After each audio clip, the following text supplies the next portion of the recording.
Señor Bocón, durante mi niñez, mi familia era como una gota de agua en un gran río. Nunca permanecíamos en un solo lugar por mucho tiempo. Nos mudamos a Rhode Island cuando tenía 8 años, y permanecimos ahí hasta que fui a la universidad en Colorado Springs.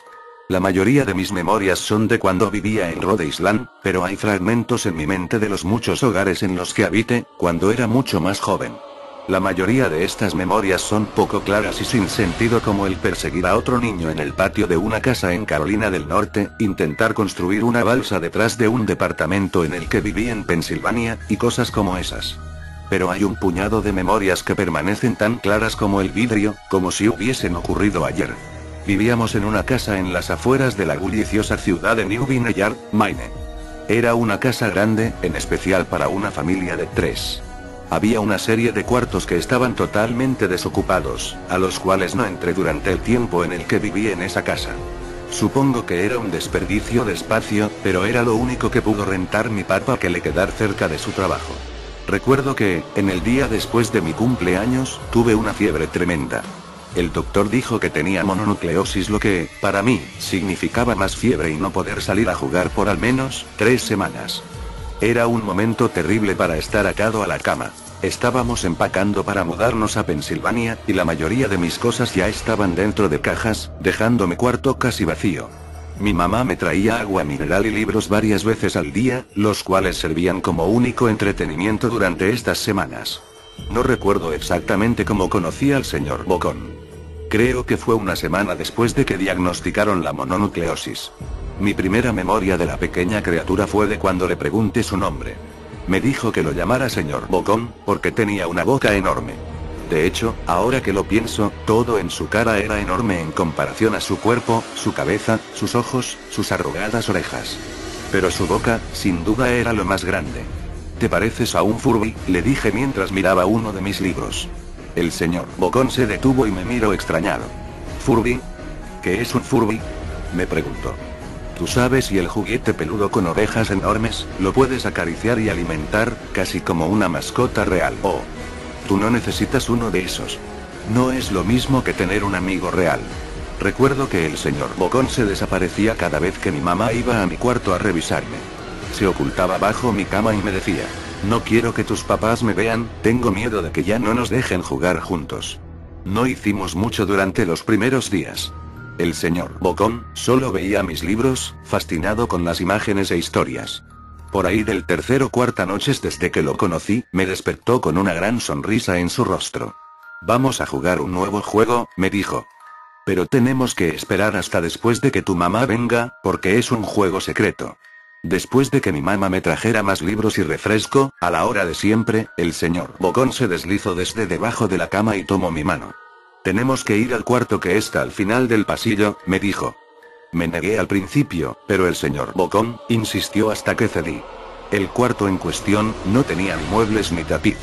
Lo único que lo distinguía era una ventana del lado opuesto a la puerta. El señor Bocón corrió a través del cuarto, y le dio un firme empujón a la ventana, dejándola un poco abierta. Entonces, él me insistió en que mirara hacia el piso, afuera. Aunque estábamos en el segundo piso de la casa, la caída era más alta debido a que estábamos en una colina. Me gusta jugar a fingir aquí, me explicó el señor Bocón. Finjo que hay un suave y enorme trampolín allá abajo, y brinco. Si lo crees con todas tus fuerzas, vas a ver que rebotas hasta acá arriba, como una pelota. Quiero que lo intentes. Es muy alto, le dije. Pero eso es lo divertido. No sería tan divertido si fuera una caída corta. De ser así, mejor si rebotaras en un trampolín real. Recuerdo haber jugado con la idea. Dejarme caer en el fresco aire, y rebotar en algo que mis ojos no podían ver. Pero el realista en mí prevaleció. Quizás en otra ocasión, le dije. No sé si tenga tanta imaginación. Podría lastimarme. La cara del señor Bocón se contorsionó con un gruñido, pero solo por un momento. Decepcionado, se metió debajo de mi cama, donde estuvo quieto el resto del día. La mañana siguiente el señor Bocón llegó con una pequeña caja. Quiero enseñarte malabares, me dijo. Aquí hay algunas cosas que puedes usar como práctica, antes de que te dé tu primera lección. Mira la caja. Estaba llena de cuchillos. Mis papás me matarán. Le grité horrificado de que el señor Bocón había traído cuchillos a mi cuarto, objetos que mis papás no me dejarían tocar nunca. El señor Bocón gruñó. Es divertido jugar con esto. Quiero que lo intentes. Aleje la caja de mí. No puedo. Me regañaban. Los cuchillos no son seguros para aventarse. Las cejas del señor Bocón se cerraron, molesto. Tomó la caja con los cuchillos, y se metió debajo de la cama, otra vez durante todo el día. Me empezaba a preguntar qué tan seguido se la pasaba debajo de mí. Desde ese entonces, empecé a tener problemas para dormir.